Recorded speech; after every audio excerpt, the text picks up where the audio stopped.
मित्रों, विचार विज्ञान नाम की एक पुस्तक है जिसको खप्तर स्वामी ने लिखा है। खप्तर स्वामी भारत के नेहरू परिवार के एक संभ्रांत फैमिली में पैदा हुए थे और उन्होंने मेडिसिन में एमडी तक किया था। डॉक्टर थे। कहते हैं वो किसी आर्मी हॉस्पिटल में वो काम करते थे।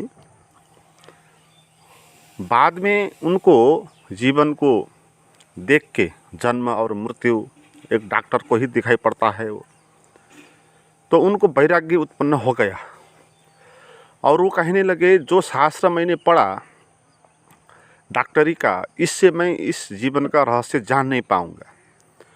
तो उन्होंने वो डॉक्टरी का पेशा छोड़ दिया। बाद में वो बनारस हिंदू विश्वविद्यालय इधर गए। बहुत लोगों ने बताया कि ऐसी विद्या पढ़नी चाहिए, तो वो फिर वेद उपनिषद गीता इस तरह के आध्यात्मिक ज्ञान अर्जन करने लगे। 2-4 साल वहाँ वो रुके और पढ़े। फिर बाद में उनके मन में ऐसे लगा कि इस तरह से भी ये पढ़ के भी नहीं होगा। इसके लिए एकांत में मौन और गहन साधना आवश्यक होगी। तभी उनके मन में एक नेपाल के डोटी जिला के पहाड़ियों पर एक बहुत सुंदर जगह का इंट्यूशन हुआ। तो बाद में वो फिर नेपाल आए और वो जगह के बारे में लोगों से पूछने लगे। फिर बाद में वो खप्तर नाम के उस जगह पर पहुँचे। कहते हैं 50 साल तक वो वहाँ पर रहें। वो ऐसा सुंदर पहाड़ की चोटी पर था जहाँ पर 22-23 ऐसे बहुत समतर फाड़ थे। तो बहुत अनगिन प्रकार के फूल वहाँ पर फूलते हैं। बहुत औषधियाँ वहाँ पर होती है, जड़ी बूटियाँ बहुत होती है। स्कंद पुराण में उसकी महिमा का वर्णन किया है। कहते हैं कि वहाँ 33 कोटि देवता का राजधानी होता है। तो ऐसा एक बहुत मनोरम प्राकृतिक सुंदरता से भरीपूर्ण और एक ऐसी जगह है नेपाल के खप्तर पर।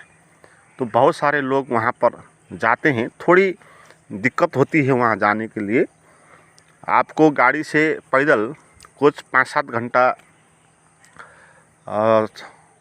चढ़ना पड़ेगा पहाड़ियों पर, तो बाद में आप वहाँ पर पहुँच आएंगे। और ऐसी जगह पर वो बैठे हैं 50 साल तक। और एक महान व्यक्ति थे, पढ़े लिखे व्यक्ति थे, संभ्रांत परिवार से थे। तो उनका रहना भी एक राजकीय शैली से वहाँ हुआ। और नेपाल के राजा भी उनके पास जाते थे, उनकी बात सुनते थे, उनको मानते थे। और बहुत सारे प्रबुद्ध लोग उनको सुनने जाते थे। जैसे रमण महर्षि थे ऐसे ही वो भी थे, मगर इनका उतना प्रचार हो नहीं पाया। और वो उस फाट पर खप्तर पर जितने साल वो रहे वो मौन रहते। कोई भक्तजन आते तो उनसे बातचीत करते और उनके पास बहुत चमत्कारिक शक्तियाँ भी थी, ऐसा लोग कहते हैं। उनके जो भक्त हैं, जो उनको देखा है सामने से, वो कहते हैं वो उनके पास ऐसी क्षमता थी कि आप उनके पास चले गए तो वो आपको कहेंगे कि 1 घंटे पहले तो ये करता था, ये करके आया है। तो वो पहले ही वो बता देते थे कि आपने क्या करके आए हैं और आपके मन में क्या विचार चले, वो सब उनको पता होता था, है ना। ऐसी चमत्कारिक अनुभव आपने भी सुने होंगे, बहुत सारे संतों के पास होते हैं। तो ऐसा अद्भुत वो देखने की क्षमता, दूर को देखने की क्षमता, लोगों का माइंड को रीडिंग करने की क्षमता वो उनके पास थी। तो इसलिए उन्होंने एक किताब लिखी है जिनका नाम है विचार विज्ञान। वो पुस्तक में वो कहते हैं कि विचार का रूप होता है, उसका रंग होता है, उसका गंध भी होता है। वो एक वस्तु है, एक जगह से दूसरी जगह पर उसको ले जाया सकता है, वस्तु की तरह उसका इस्तेमाल किया जा सकता है। तो विचार करके हम दूसरों के मन को प्रभावित कर सकते हैं। विचार शक्ति के द्वारा हम अपने कार्य को सिद्धि कर सकते हैं। अपने भौतिक दुनिया में भी हम सफल हो सकते हैं। तो इसके बारे में उन्होंने एक किताब लिखी, छोटी सी किताब है, बहुत प्यारी किताब है, विचार विज्ञान नाम की। नेपाली भाषा में वो अवेलेबल है, हिंदी में ट्रांसलेट भी होगी। और वो पुस्तक पर आधारित होकर मैं आज आपको उनका जो एक थॉट आया है, तो काउंटर थॉट के बारे में, उसके बारे में मैं आपसे बात करूंगा। तो स्वामी जी कहते हैं कि आप जो चाहते हो वैसा ही सोचो, क्योंकि हम जो अभी है वो हम कैसे सोच के आए हैं उसके परिणाम है। ये सभी बुद्ध पुरुष ऐसे ही कहते हैं। भगवान गौतम बुद्ध की भी यही वाणी है कि आप जो अभी हो इससे पहले आपने क्या विचार किया तो उसका परिणाम हो। तो ये जो विचार है ये हमको निर्मित करता है, इसलिए हम कैसे विचार करते हैं इससे हमारा भविष्य निर्धारण होगा। तो इसलिए विचार करने में विवेक चाहिए, विचार करने की कला सीखनी चाहिए, विचार को शक्ति में बदलने की कला सीखनी चाहिए। कहते हैं कि वो शरीर तो नष्ट होता है मगर विचार नष्ट नहीं होता। जब वो लोग मरते हैं तो शरीर तो ख़त्म हो जाता है मगर जो उनके विचार है वो फिर आगे यात्रा पे चलते हैं, तो दूसरा जन्म उनका होता है और दूसरे जन्म में वही विचार उसको प्रभावित करता है।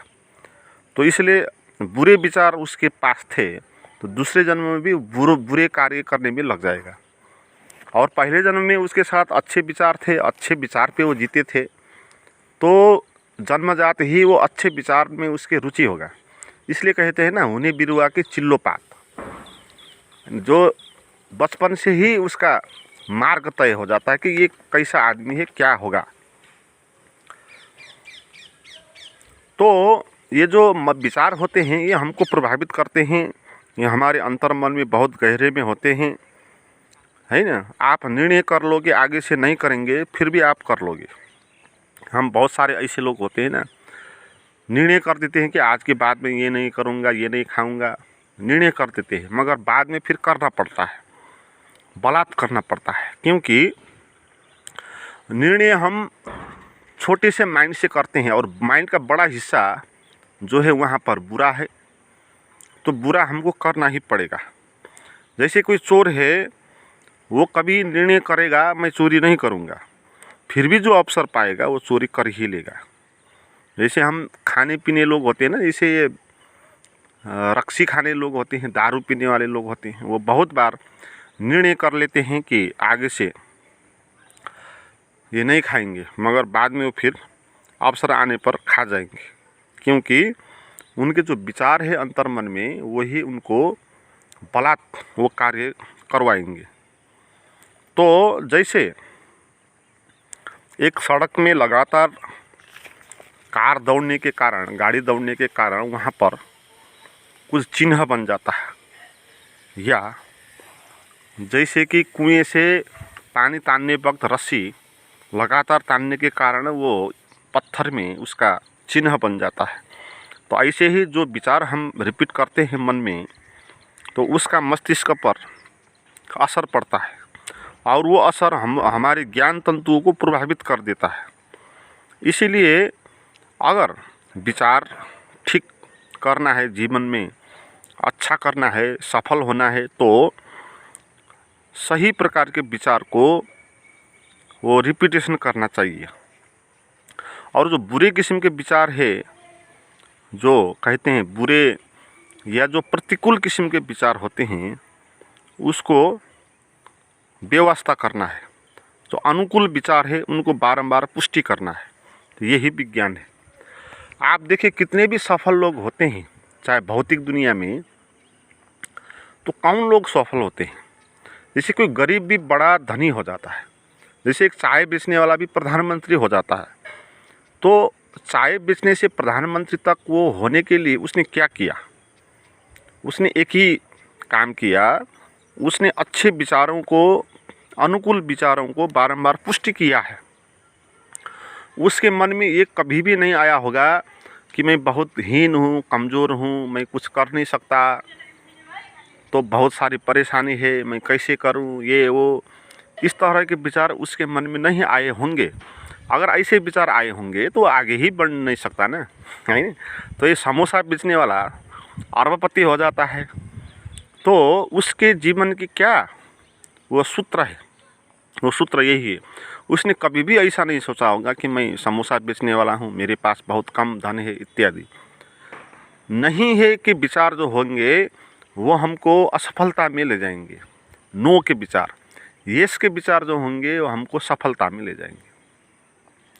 जैसे ओशो कहते हैं एक महिला के बारे में, जो ये कहती वो ना के विचार में कभी बात ही नहीं करती है। जैसे उसके घर में कोई चीज़ का अभाव हो गया, जैसे शुगर समाप्त हो गया, तो अपने बेटे को ऐसा नहीं कहेगी कि हमारे घर में शुगर ख़त्म हो गया। वो ऐसा कहेगी कि बाज़ार में बहुत सारे शुगर है, तो वहाँ से आप लेकर आओ, है ना। ये बात तो वही है, मगर आप कैसे विचार के साथ उसको व्यक्त करते हो, है ना। आप इस तरह भी व्यक्त कर सकती हो कि हमारे घर में तो शुगर ख़त्म हो गया, ये एक विचार हो गया, ये नेगेटिव विचार है। मगर सही ये है नहीं, शुगर आपके घर में ख़त्म हुआ इसका अर्थ ये नहीं कि शुगर ही ख़त्म हो गया। शुगर बाज़ार में है, आपके पास पैसे है, तो आपके घर में कैसे शुगर ख़त्म हुआ, नहीं हुआ ना। आप उस पैसे से बाज़ार से शुगर खरीद कर ले आ सकते हो। तो इसलिए ये कहना ठीक होगा कि बाज़ार में बहुत शुगर है, तो वहाँ से तुम शुगर लेकर आना। ऐसा कहना ठीक नहीं है कि हमारे घर में शुगर जो है ख़त्म हो गए। तो जितने लोग बीमार होते हैं ना, उनमें 90% लोग ऐसे ही विचार के द्वारा ही बीमार हो जाते हैं। जैसे कोरोना का समय आया ना, आपने देखे होंगे, कोरोना काल में 90% लोग कोरोना की बीमारी हो गए। इसलिए हुए कि उन्होंने ऐसे विचार को बारंबार दोहराया कि उनको कोरोना हो गया, है। और ऐसे बहुत सारे लोग होंगे ना, कोई सामान्य सा सर्दी हो गई, खांसी जुकाम हो गया, ज्वर हो गया, तो वो बोलेंगे कि मुझे तो कैंसर हो गया, है। तो ऐसे सोचने वाले होते हैं, बड़े बड़े रोग को सोचेंगे और घबराएंगे। तो ये विचार को सोचने वाली नेगेटिव सरणी है। तो ये विचार जब रिपीट करेंगे आप कि मुझे तो कैंसर है, कैंसर है, कैंसर है, तो एक दिन आपको कैंसर पकड़ ही लेगा, क्योंकि विचार आप पर प्रभाव डालता है। विचार आपके तंतुओं को निष्क्रिय कर सकता है या सक्रिय कर सकता है। ऐसे विचार करोगे कि मुझे तो कैंसर हो गया और मैं मर जाऊंगा, तो जब ऐसे करोगे तो वो विचार आपके जो सेल्स है, जो आपको बचाते हैं, जो कैंसर से आपको रोकते हैं, वो सेल भी असफल हो जाएंगे, वो भी हाथ खड़ा कर लेंगे। तो फिर रोग के जो कीटाणु है या रोग के जो प्रभाव है वो सहज ही उसमें प्रवेश कर जाएंगे। तो इसीलिए विचारों के द्वारा हम रोगी होते हैं, हम गरीब होते हैं, हम असफल होते हैं, हम दुखी होते हैं। और दुखी आदमी कैसे दुखी होते हैं आप देखें, वही आदमी दुखी होता है जो इस तरह सोचता है नेगेटिव तरीके से। जो इस तरह सोचेगा कि हमारे पास तो कुछ है नहीं, उनके पास तो बहुत बड़ा बड़ा घर है, बहुत उनके पास ज़मीन है, उनके पास बहुत पैसे है, हमारे पास न पैसे है न कुछ है, ये वो इस तरह जो सोचेंगे वो लोग दुखी रह कर जिएंगे। और जो इस तरह सोचेंगे कि इतना भी क्या कम कि हमारे पास इतना ज़मीन है, ऐसा घर है, ये घर भी नहीं हो सकता था, और इस तरह के घर नहीं होने वाले भी बहुत लोग हैं, वो भी जी रहे हैं, उनसे तो हम अच्छे ही स्थिति में हैं। तो इस तरह आप सोचेंगे तो आप खुशी हो जाओगे। तो विचार ही आपको सुखी और दुखी करेगा। तो इसीलिए स्वामी जी विचार पर इतना जोर दे रहे हैं कि आप विचारों के द्वारा निर्मित होते हो। जैसे दुर्गंधित स्थान है तो वहाँ पर पवित्रता लानी है, तो पवित्र चीज़ वहाँ पर डालना होगा, वासना वाली चीज़ डालनी होगी।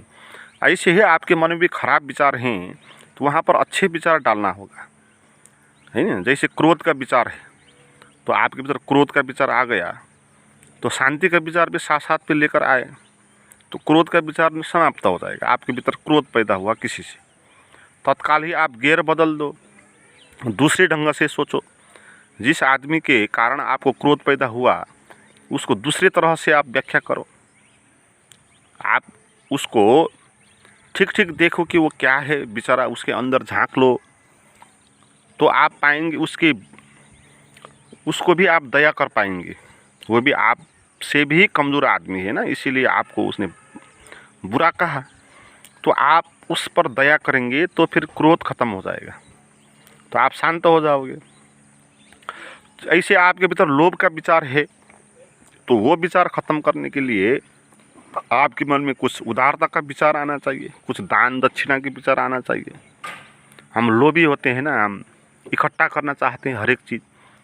कुछ भी पैसे कम हो गया, कुछ हानि हो गई, कहीं पर कुछ खोना पड़ गया तो हम बहुत दुखी हो जाते हैं।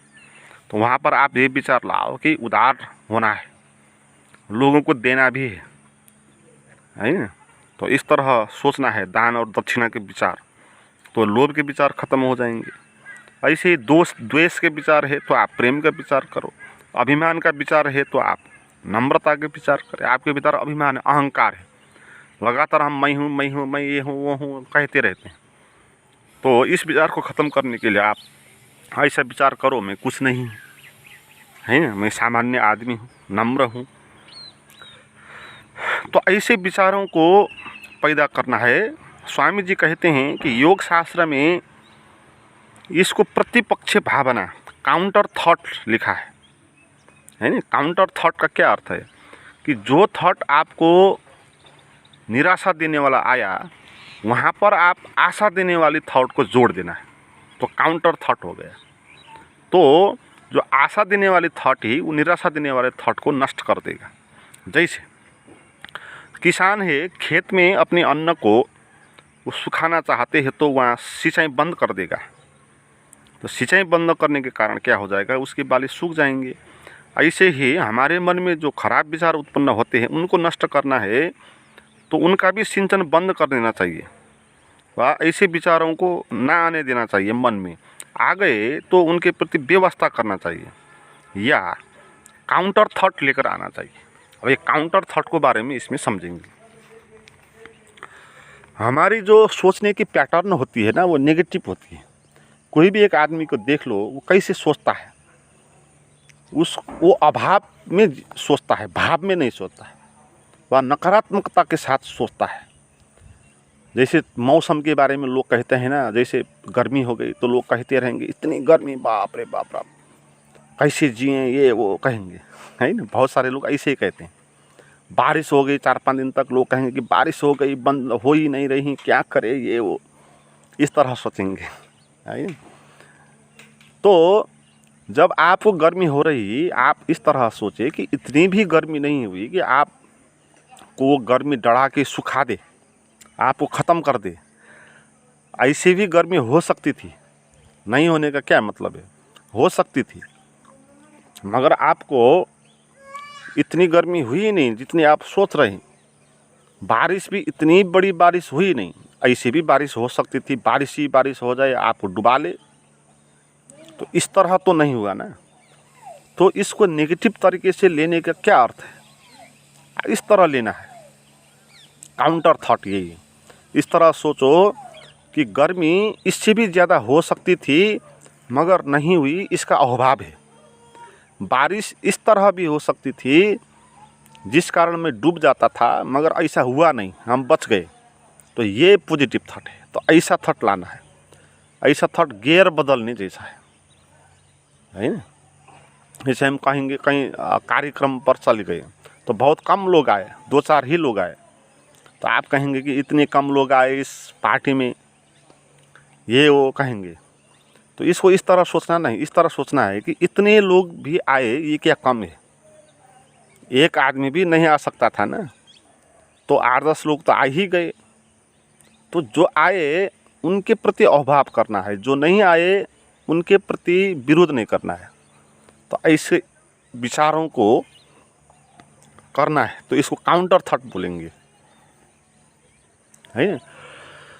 तो नेगेटिव विचार तो हमारी हैबिट है, वो तो आते रहेंगे, मगर वो विचार आएगा तो तत्काल ही दूसरा विचार उसमें डाल देना है।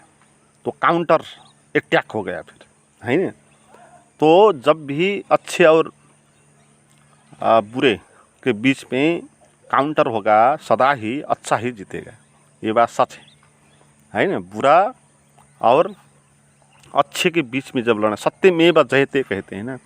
तो ये जो पॉजिटिव थॉट होते हैं ये सत्य होते हैं, सत्य के निकट होते हैं। जो ये नेगेटिव थॉट होते हैं ये सत्य से बहुत दूर होते हैं, क्योंकि नेगेटिव थॉट यानी अस्वीकार की भावना से नेगेटिव थॉट उत्पन्न होते हैं, स्वीकार की भावना से पॉजिटिव थॉट होते हैं। और अस्वीकार यानी हमारा विरोध, तो ये विरोध से पैदा होते हैं ना। तो विरोधी जो स्वर होते हैं, विरोधी जो विचार होते हैं, वही हमको कमज़ोर करते हैं। क्यों कमज़ोर करते हैं? क्योंकि हम विरोध करके चीज़ों को बदल नहीं सकते। जीवन जैसा है वो उसी तरह का होगा। हम विरोध करके ना हम सूरज को रोक पाएंगे, विरोध करके ना हम हवा को रोक पाएंगे, विरोध करके हम कुछ भी कर नहीं पाएंगे, ना मृत्यु को हम रोक पाएंगे, ना सामाजिक व्यवस्था को हम शांत कर पाएंगे। तो ये जीवन जैसा है उसी तरह का होगा। हम इसका विरोध करेंगे तो इस पर तो कोई फ़र्क नहीं पड़ेगा, मगर हमको फ़र्क पड़ेगा, हम कमज़ोर हो जाएंगे ना। हम सफल नहीं होंगे तो अपने को दिनहीन मान लेंगे, दिनहीन मान लेंगे तो भीतर से हम खोखले हो जाएंगे तो फिर हमसे बड़ा काम हो नहीं सकता। तो स्वीकार का क्या अर्थ है कि हम ये जीवन जैसा है इसको कुछ कर सकते नहीं, ये ऐसा ही है तो इसको मैं क्यों विरोध करूं। तो जैसा है उसको स्वीकार कर लो। तो जो स्वीकार करेगा वो पॉजिटिव ढंग से सोचेगा। जैसे ज़्यादा गर्मी हो गई जो कहते हैं ना, वो विरोधी स्वर है। वो ये बोल रहा है कि ये क्यों गर्मी हुई, सूरज को नहीं आना था, इसे इतनी गर्मी, इतनी 40-45 डिग्री गर्मी नहीं होनी थी, इस तरह वो बोल रहा है। मगर उससे बोलने से होगा क्या? वो तो जितना गर्मी होगा ही। मगर जो इस तरह सोचेगा वो गर्मी में जिएगा, पीड़ा में जिएगा। मगर जो इस तरह सोचेगा कि ये गर्मी इतनी है तो है, मैं कर नहीं सकता, और इतनी भी नहीं है कि हम ख़त्म हो जाएं, जल जाएं, और गर्मी को हम झेल भी सकते हैं। हम छाया के पास बैठ के गर्मी से बच सकते हैं, पंखे के सामने बैठकर, एसी के सामने बैठकर हम गर्मी से छल सकते हैं। तो गर्मी को क्यों विरोध करना? तो इस तरह जो सोचेगा वो परेशान नहीं होगा। तो ये काउंटर थॉट है, आप अपने जीवन में इसका लागू करें। आज से जो भी हम सोचते हैं ना, किसी व्यक्ति के बारे में, समाज के बारे में, अपने बारे में, तो उसको देखें कि वो विरोधी होता है कि समर्थित होता है। विरोधी विचार होंगे, नेगेटिव विचार होंगे वहाँ पर, तो आप उसके दूसरे सिक्के में जो पॉजिटिव है तो उसको लेकर आना है। और हर एक नेगेटिव विचार के पीछे पॉजिटिव विचार होता है। ये आप देखें, कोई भी चीज़ पूरे ही नेगेटिव नहीं होती। हमको लगती है कि नेगेटिव, जैसे आपको किसी ने गाली दे दिया तो देखने वक्त तो ये होगा कि उसने आपको गाली दे दिया तो ये नेगेटिव बात है, बहुत बुरी बात है। मगर इसकी गहराई में जाकर आप देखें तो उसने जो आपको गाली दी, हो सकता है कि उसके कारण आपको थोड़ा मदद हो जाए, उसकी गाली के कारण आप अपने पर कुछ चेंज कर लें, आपको सुधारने की मौका मिल जाए। जो आलोचक होते हैं ना, तो आलोचक लोगों को विकसित करने के लिए मदद करते हैं। जो लोग आलोचक के ईर्ष्या के साथ बैठेगा वो आगे नहीं बढ़ेगा। जो आलोचक के बात को जो पॉजिटिव लेकर आगे बढ़ेगा वो आगे बढ़ेगा। तो आलोचकों से डरना नहीं है, आलोचकों से ईर्ष्या भी नहीं करना है। आलोचक ऐसे व्यक्ति है जो हमको फ्री में आगे बढ़ने के लिए वो मौका देते हैं, रास्ता देते हैं, है ना। आलोचक वो आदमी है, वो समय निकाल रहा है पहले हमारे बारे में कहने के लिए, लिखने के लिए। उसने समय निकाला, उसने कुछ अध्ययन किया, हमारा जो बुरा है वो निकाल के ढूंढ के लाया। तो उसने हमारे लिए क्या कितना नहीं किया, और वो कमज़ोरी जो उसने बताया तो उससे हमको पता लगा कि ये कमज़ोरी है, नहीं है तो भी हमको आगे हो सकता है, इसके प्रति हम सचेत होंगे। तो आलोचक हमको अच्छा ही करता है, बुरा कभी भी नहीं होता। मगर हमारे जो थॉट की प्रोसेस है वो ऐसी होती है कि आलोचना के कारण हम बहुत जल जाते हैं और वहीं पर रुक जाते हैं। तो मित्रों, आज की वीडियो हम इतना ही करेंगे। बाद में विचार विज्ञान की जो पुस्तक है उसके आगे और बात भी वो डिस्कस करेंगे। बहुत रहस्य है इसमें विचार के दुनिया की। आगे वो कहेंगे कि विचार से हम कैसे टेलीपैथी कर सकते हैं, दूर के आदमी से कैसे हम बातचीत कर सकते हैं, या रेकी के जैसे प्रयोग भी इसमें है। आप दूर बैठे हुए आदमी को कैसे उसका रोग ठीक कर सकते हैं, या विचारों के द्वारा हम दूसरे को कैसे प्रभावित करके अपना काम करवाया सकते हैं। तो इस तरह के बहुत सारे टेक्निक और उसका विज्ञान इसमें बता गया है। हम आगे, अगर आपको ये वीडियो पसंद आया तो आगे इसके अनेक भागों में हम इसको वर्णित करेंगे।